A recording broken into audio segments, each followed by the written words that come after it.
అసెంబ్లీలో question hour జరుగుతుంది, live చూద్దాం. ఈ అవార్డు రావడం చాలా సంతోషం. అయితే ఈ పరిధిని ఇంకా కొద్దిగా పెంచి అన్ని ఎగ్జామ్స్ కూడా ఆన్లైన్లో వచ్చేటట్లు చేయాల్సిన అవసరం ఉందని మీ ద్వారా తెలియజేస్తున్నా అధ్యక్ష. తర్వాత ఎగ్జామ్ అయిన వెంటనే 6 months లోపలనే రిజల్ట్ వచ్చేటట్లు కూడా ఏర్పాటు చేయాలి అధ్యక్ష. గతంలో 4 సంవత్సరాలు 5 సంవత్సరాలు ఉండేటివి. దానివల్ల నిరుద్యోగులు ఎప్పుడు ఎదురు చూసి బాగా ఇబ్బందులు పడేటువంటి పరిస్థితి. అందులో మేము కూడా ఒకప్పుడు కనుక 6 months లోపలనే రిజల్ట్ వచ్చేటట్లు ఏర్పాటు చేయాలని ఒకటి అధ్యక్ష. తర్వాత టీఎస్పీఎస్సీలో కొద్దిగా ఉద్యోగులను కూడా నియమించాలి. తక్కువ మంది ఉద్యోగులు ఉన్నందువల్ల పనిభారం పెరిగి అనుకున్న స్థాయిలో రిజల్ట్ రాలేకపోతుంది కనుక వెంటనే కొంతమంది డిప్యుటేషన్ పైన కొంతమంది ఉద్యోగులు నియమించినట్లయితే మరి అక్కడ వాళ్ళకు పని చేసుకోవడానికి కూడా అవకాశం ఉంటుంది అధ్యక్ష. రెండవది, దేశంలోనే కేరళలో చాలా మంచిగా బ్రహ్మాండంగా రిక్రూట్మెంట్ జరుగుతూ ఉంది. మనది కూడా వాళ్ళు తీసుకోవడం జరిగింది. మనం కూడా వాళ్ళది కొన్ని అడాప్ట్ చేసుకొని కేరళ తరహాలో మనం కూడా కొన్ని ఎగ్జామ్స్ కండక్ట్ చేసినట్లయితే పారదర్శకంగా ఉంటుందని చెప్పి కూడా మీ ద్వారా తెలియజేస్తాం అధ్యక్ష. తర్వాత ఆర్టీసీ, కార్పొరేషన్స్, సొసైటీలు, బోర్డులు చాలా రకరకాల ఎవరంతా వాళ్ళు రిక్రూట్మెంట్ చేసుకుంటారు అధ్యక్ష. దాని మూలన కొన్ని ఇబ్బందులు వచ్చే అవకాశం కనుక అన్ని ఎగ్జామ్స్ కూడా సార్ ఒక్క నిమిషం సార్, అసలు రిలేటెడే సార్, దీని వేరే ఇప్పుడు సర్వీస్ కమిషన్ ఉద్యోగుల పనితీరు మీద క్వశ్చన్ ఇంటే నేను అట్లే మాట్లాడుతుంటే సార్, అందరి కోరులు మా కోరులు ఏంటట్లే సార్, దాన్ని కూడా ఆ రకంగా తీసుకుంటే బాగుంటుంది మేము అడుగుతున్నాం అధ్యక్ష.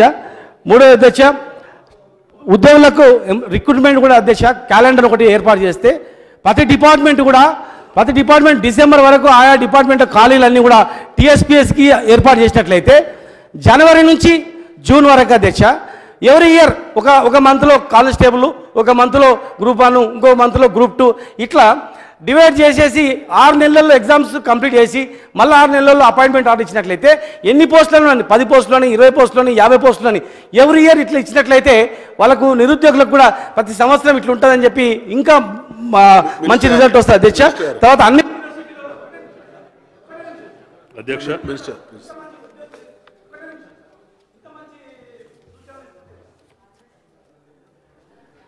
ఇంకోటి అధ్యక్ష, చాలా యూనివర్సిటీలలో ఇప్పటికే మనం స్టడీ సెంటర్స్ పెట్టిన అధ్యక్ష చాలా బ్రహ్మాండమైన రిజల్ట్ వస్తూ ఉంది. ప్రతి జిల్లాలో కూడా ప్రతి యూనివర్సిటీలలో కూడా స్టడీ సెంటర్స్ మనం ఏర్పాటు చేసినట్లయితే కోచింగ్ సెంటర్స్ పోకుండా అప్పులపాలు కాకుండా నెల తెరబడి ఊర్ల నుంచి వచ్చి ఉండకుండా ప్రతి యూనివర్సిటీలలో ఏర్పాటు చేయాలని అడుగుతున్నాం అధ్యక్ష. ప్రతి యూనివర్సిటీలలో కూడా కోచింగ్ సెంటర్స్ ఏర్పాటు చేయాలని అడుగుతున్నాం. ఇప్పటివరకు అధ్యక్ష 31,000 ఉద్యోగాలు రిక్రూట్మెంట్ చేయడం జరిగింది. చాలా ఉన్నటువంటి ఖాళీలు కూడా మా ముఖ్యమంత్రి గారు చెప్పినట్లు 100% 1,00,000 ఉద్యోగాలు 100% భర్తీ అవుతాయి. కాకపోతే అధ్యక్ష ప్రైవేట్లలో కూడా ఉద్యోగాలు ఉన్నాయి. ప్రైవేట్లలో కూడా మన వాళ్ళకి అవకాశం కలిగినట్టు చేస్తే బాగుంటుంది అధ్యక్ష.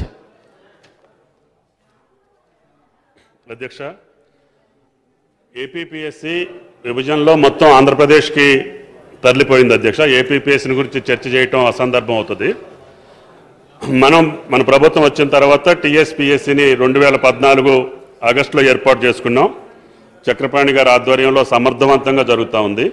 భారతదేశ వ్యాప్తంగా కూడా టీఎస్పీఎస్సీకి సెలక్షన్లో మంచి పద్ధతులు అవలంబిస్తున్నారు. ఆన్లైన్ సిస్టమ్ కానీ పారదర్శకత కానీ ఎక్కడ ఏ ఒక్క అవకతవకలు జరగకుండా ఇప్పటికే వేలాది మందిని రిక్రూట్ చేయడం జరుగుతుంది అధ్యక్ష. అదేవిధంగా గతంలో గ్రూప్ 1, 2, 3 మాత్రమే ఏపీపీఎస్సీ ద్వారా జరుగుతుండే. ముఖ్యమంత్రి గారి ఆదేశాలకు అనుగుణంగా ఈ రాష్ట్రంలో ఉన్నటువంటి కార్పొరేషన్స్ కానీ రెసిడెన్షియల్ సొసైటీస్ కానీ ప్రతి ఒక్క ఉద్యోగాన్ని కూడా టీఎస్పీఎస్సీ ద్వారా జరిగితే న్యాయబద్ధంగా జరుగుతుంది. మెరిట్ ఉన్నటువంటి ప్రతి ఒక్కరికి అవకాశాలు దొరుకుతాయనే ఉద్దేశంతో టీఎస్పీఎస్సీకే అన్ని తరగతుల యొక్క ఉద్యోగుల్ని భర్తీ చేసేటటువంటి బాధ్యతను అప్పచెప్తున్నాం. ఆ బాధ్యతకి ఎక్కువ మంది ఉద్యోగస్తులు కావాల్సినటువంటి అవసరం కూడా ఉంది. ఇప్పటికే టీఎస్పీఎస్సీ ప్రభుత్వానికి నివేదించింది అధ్యక్ష. త్వరలోనే అనుమతిస్తాం. దానికి తగ్గట్టుగానే తప్పకుండా టీఎస్పీఎస్సీ ద్వారా తెలంగాణ రాష్ట్రంలో జరిగేటటువంటి అన్ని ఉద్యోగ నియామకాలు పకడ్బందీగా పటిష్టవంతంగా పారదర్శకంగా జరుగుతాయని చెప్పి గౌరవ సభ్యులకు మనవి చేస్తూ వారు ఇచ్చినటువంటి సూచనలు కూడా గమనంలోకి తీసుకుంటామని చెప్పి విజ్ఞప్తి చేస్తున్నారు.